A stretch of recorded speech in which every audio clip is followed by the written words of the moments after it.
guys, thank you so much for watching. Today I'm going to give you an update on the seeds that I've started with you and then show you a few other seeds that I started off camera. I'm also going to give you an update on the Hope Garden herbs that I moved from hydroponics to soil, and you guys can see what's going on with that too.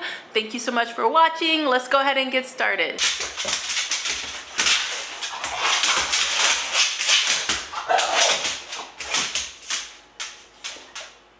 Good.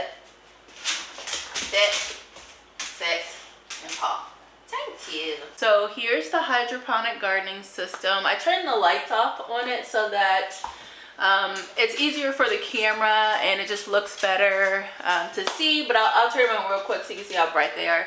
Super bright. They I have no complaints about the lights on this system. The plants grow really well under it. But for camera purposes, it's just easier to see with the lights off. So I sowed these seeds probably maybe 10 days ago. And I ended up having to put it on a towel. When I did the first video, I noticed that I lost a plug for it, and there was a trickling of water because that plug was gone. So I ended up taking duct tape and closing up the hole. I don't know if I can get a spare piece for that. It's like a little rubber type of plug. I don't know. I'm gonna reach out to him and see, but if not, the duct tape is working for now, so we'll just go with that. But so far so good. The water is staying inside. So I saw the first seedling come up probably about at the 4 to 5 day mark for these. These are the micro dwarf seedlings. We've got a baby plant here, a plant here, one coming up right there, and then the last one has not sprouted yet. At this point with the tomatoes, they readily sprout. They don't usually take that long, so I'm not sure. I'm gonna give it some more time, but if it, after a couple more days, if it has not sprouted, I'll go ahead and reseed this sponge. I'm not gonna replace the sponge, but I will reseed it and possibly scoop out the other 2 seeds that are in there, just so that they don't rot in the sponge with the other plant. I mean, that could probably be nutrients for the growing plants, but I don't want to chance it and have mold and nastiness growing in there. So now that the seeds have germinated, I have been fertilizing weekly. As the water has been depleted, I will fertilize. Here are the fertilizers that came with the system. This was left over from the first time I used this system, and so I'm just using it for the tomatoes as well. I will update you guys again on this once they put on another significant amount of growth. Then we'll come back and check on the tomatoes. But for now, let's head down to the basement seed starting area and I will show you the rest of the updates. So I apologize for the lighting down here. It is really bad. It's hard to navigate the different lighting temperatures. That has a different light temperature. My grow lights all have different lights, so it's just hard to manage all the lights and get a decent light. So I apologize. As I learn more about lighting, interior lighting, I will do better, but I'm hoping to buy a box light for down here and other videos in the house to kind of make the lighting a little bit better. Anyways, this video is not about lighting videos, so let's start with the begonias. Okay, so here are the begonias that I seeded with you guys. As you can see, I was very heavy-handed with the seeds, but that's because the seeds are so incredibly tiny. They were difficult to handle. So we've got a couple of clusters that are super big, and then we've got some areas where we've just got a couple of sprouts, which is good. these, I'm not sure exactly. I might just go in and just kind of weed it out until there's one, maybe two plants in each. I think that's probably the best route, is to go in and just kind of weed it out. But I'm going to let them continue on for now. That way they put on some growth, and then there's like more to handle, because they're super tiny right now. I don't know if the video really, if that really comes across at how teeny they are. The hardy begonias we sowed back here, this back row, none of them have come up. We've got the double begonia mix, none of them have come up either. These are seeds I got from Seedville, USA. I still love Seedville, USA. I don't know, I mean, I don't know how old those seeds were. So it's just hard to say. If I do come across hardy begonias in the garden centers this year, I'm definitely going to grab some. But here are the begonias, and these are the seeds that I collected from my own begonias this past summer. So that's incredible to see this much growth. It's incredible to see them actually germinate in the first place. So sometimes when you're collecting seed from a plant that you've never collected seed from, it's a little scary not knowing whether you're doing it right and if the seeds you collect are viable. But these definitely are viable, so I'm super excited. I also see that we got a little random seed here. Not sure what that was or what it is. And there's also a random seed there that I'm going to keep, and we'll just see what happens.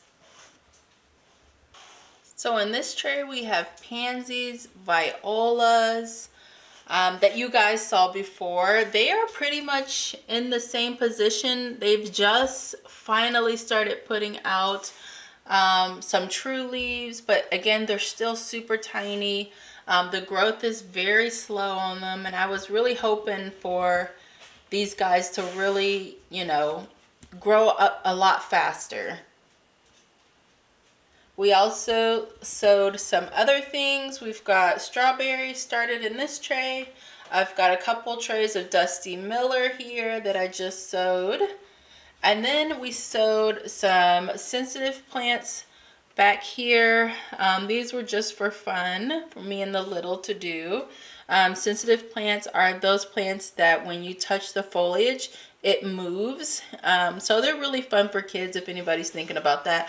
And they do sprout pretty readily. At least the last time I sowed them. I haven't sowed them in about 2 years. So this is our first time in 2 years sowing sensitive plants. So we'll see. Here are 2 coleus propagations that I started a couple days ago. If you guys remember in my prior videos, I overwintered some coleus, and it's up here from this plant that I took the cuttings, and you can already see where it's pushing out new growth. Let me pull that out.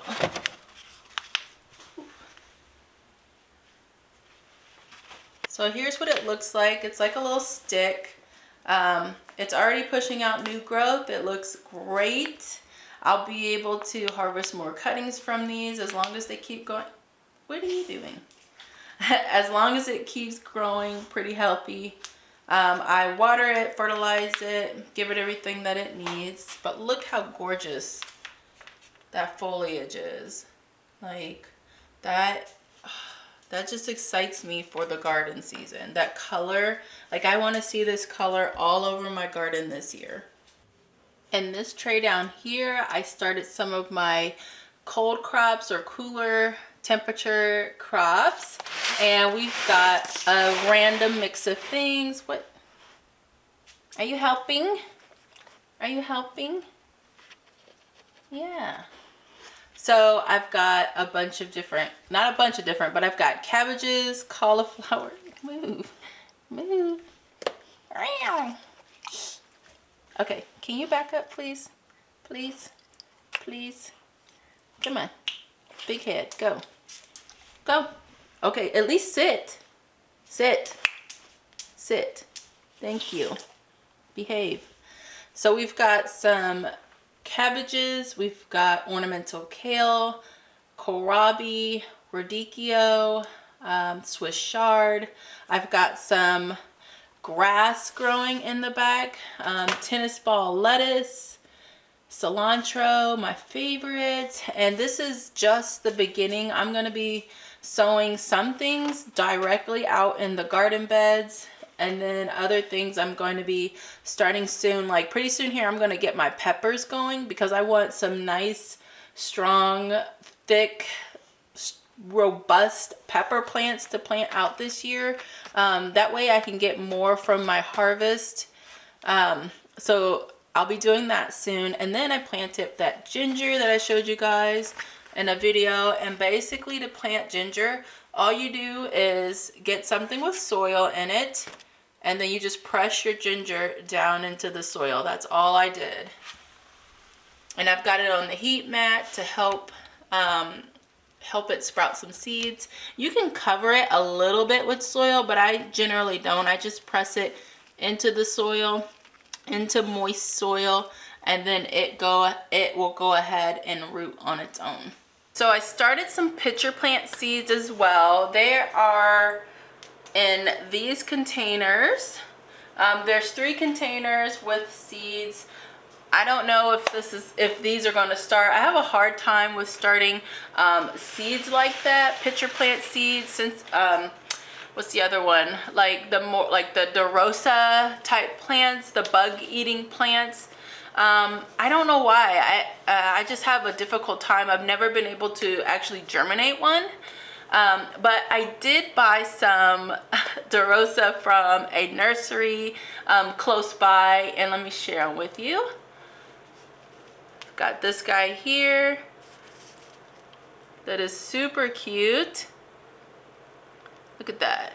And these plants are perfect for seed starting season because they can catch gnats for you. And you don't have to feed them gnats. You don't have to feed your carnivorous plants. All you have to do is put them in the area where the bugs are, and they'll catch them naturally. Here's another one that is super cute. I'm in love with these plants. So cute. So these guys actually just sit in a tray with water.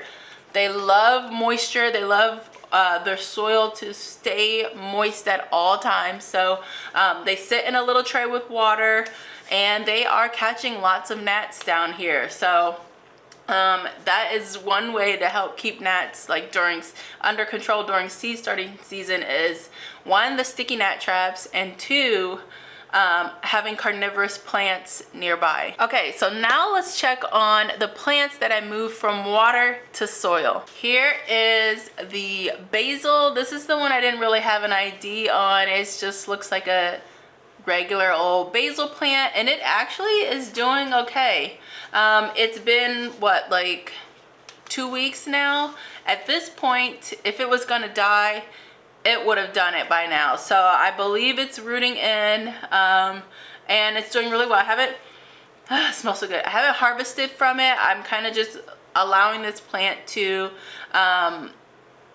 adjust to being in soil, but I think it's doing well. It has put out some new growth, so probably in the next few weeks I'll begin like harvesting the plant down. Especially it looks like it kind of wants to go to flower here, so I'll definitely, if that is for sure flower, which it looks like it is doing that, I'm gonna give it a little bit of chance to come out because I don't want to prune anything that I don't necessarily have to, even though it doesn't matter because it's basil and you should continuously harvest. Okay, anyways, I'm gonna wait and see if there's a flower. If I need to prune it, I'll prune it. If not, continue on.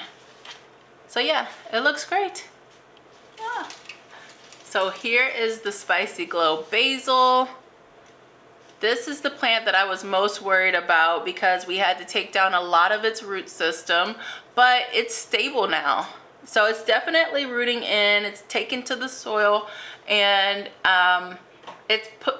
like not a few weeks ago, but like a couple days ago, I noticed that it had a bunch of flowers coming on it, so I ended up pinching a lot of that off and back, and it's doing good. The leaves look great. You can see all the leaves that fell off between, like, while it was adjusting to soil. We lost a lot of foliage, but it's looking good. I will not move it from this pot ever. Like, I'm not gonna repot this. This will go through this whole year with me, and if it can overwinter again, I would love to do that too. But yeah, I'm really proud of this. It smells amazing. Spicy Glow Basil. So I'm not sure if I shared this before, but this is rosemary that I overwintered from the garden this past year. This was in a hanging planter, and I started it from seed last spring, or it was probably last February that I started the bulk of my herb seeds. So this guy is coming up on a year old, and it's really exciting to me to have been able to keep this alive in my home. I heard that rosemary can be kind of fussy indoors, but it's doing really good. It does look like it's got some cute little woody stems. Look at that, so cute. Definitely like the basil, if this guy wants to keep going and growing happily for me, I'm gonna keep it around. I probably will do transplants on this plant because it can get bigger. With the Spicy Glow Basil, it is a dwarf plant, so it is supposed to stay small and compact. Rosemary can get big. If you live in a warmer zone, you can grow this right out in your garden all year round. Like, that's amazing to me. So if any of you guys can do that, that is so exciting. Let me know in the comments section below if you grow rosemary directly in your garden year round and what zone you live in. That is so cool. Here is a little pot of lettuces that I started. I do believe I showed this in a prior video, but this is what it looks like now. Super cute. And then I have some arugula that I had started, and that's taking a little bit longer to really take off for me, but it looks better than last time I shared this. So here's an update on that. I love arugula. It just has such a great flavor to it. Thank you guys so much for watching this video. Let me know where you're gardening from in the comment section, what zone you're in. If you want to leave the state that you're in, or the country that you live, that's awesome too. And pretty soon we're going to be starting more seeds together. I have more videos planned coming up, along with getting my cold frame out of the garage and set up to warm my beds up for my spring vegetables. I'm so excited about that. I can't wait to show you guys. I'm gonna try to get that done really early so that you guys have time. If you want to set up your own cold frame this way, you can do that and have time to get like seeds and vegetables and stuff like that going. So yeah, keep an eye out for that pretty soon. But yeah, let me know if you guys have any questions on any of the plants you saw today or any seed starting things. If I have the opportunity to link anything that I use for gardening, I will do so in case anybody needs inspiration or suggestions. It's there for you if you want to use it. But yeah, so I'll see you guys in the next video. Bye.